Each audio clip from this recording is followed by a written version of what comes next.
Joe, good morning. It's so great to have you here. First of all, you're like the greatest living sports writer. You've been Sports Writer of the Year by like 5 different organizations, and you're such a gift to the game of baseball because although you've covered all sports in your career, you do such a lovely, beautiful job bringing the magic back into baseball. And all these moments I feel like I knew, and then I start reading them, and I'm like, oh my God, I didn't know this at all. And it's funny. It's so funny at the same time. Yeah. What was the idea? How did you get into this? Well, this was the first one that I wrote that I knew the title. I knew I was going to write a book called Why We Love Baseball, and I was trying to figure out exactly what it is. But, I mean, it's so great to hear you say that because that's what I believe about the game, you know, that it is funny and it's touching and it's you know, everybody knows about the poetry of baseball, but there's also this other side of baseball that is just wild and interesting. And I wanted to try to capture all of it.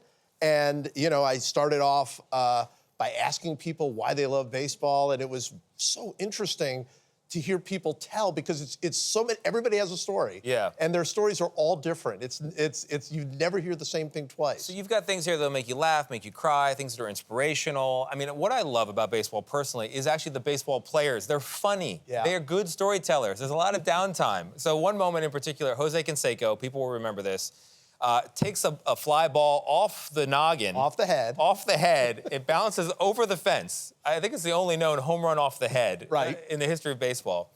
And afterwards, a sports writer asked Julio Franco, his teammate, have you ever seen anything like that? What's Franco say? He says, yeah, in the cartoon. In cartoons, The cartoon. I have a friend who I do my podcast with, Mike Schur, who is the creator of Parks and Recreation, Brooklyn Nine-Nine, and so many other shows.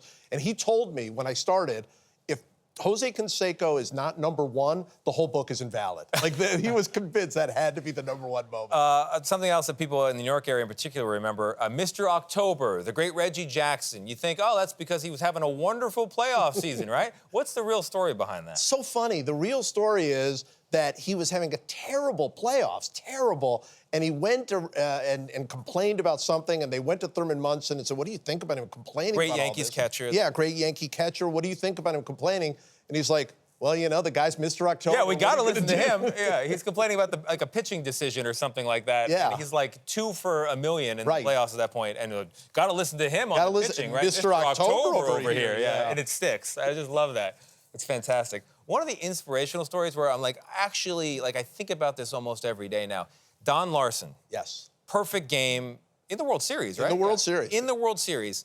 Don Larson, the man, so far from perfect. Yes. Tell me about him. Well, so Don Larson was a very famously wild guy. I mean, Mickey Mantle called him the greatest drinker he'd ever seen. And Mickey Mantle could drink. Mickey Mantle knew his drinkers, yeah. And he didn't even know that he was going to start that game. Like, you know, so he was out the night before. There's many, many mysteries about what happened the night before. But then he was talking to a friend of his, and he says, you know what? I think I'm going to throw a no-hitter tomorrow. And his friend's like, you know, a 1-hitter or 2-hitter would be fine. And he's like, no, I think I'm going to throw a no-hitter tomorrow. And he went out, and it was the first, not only the first perfect game in the World Series ever, and still the only perfect game. It was the first perfect game anybody had thrown at any point in decades. It's wild. It's amazing. And you dig out of the archives of the Daily News, then the biggest newspaper in America, the opening line to the next day's sports story. The imperfect man pitched a perfect game. Yes. I love that. One of the I also greatest. love, and this is why it's so inspirational, Don Larson represented this deeply hopeful notion that any of us, no matter how flawed, can wake up one morning, find the ball in our shoe, and be perfect. Yeah. Yeah. It's a beautiful thing. It is. You deserve a plaque in Cooperstown. Joe Posnanski, thank you very much. Thank you. Why We Love Baseball, it's on sale right now.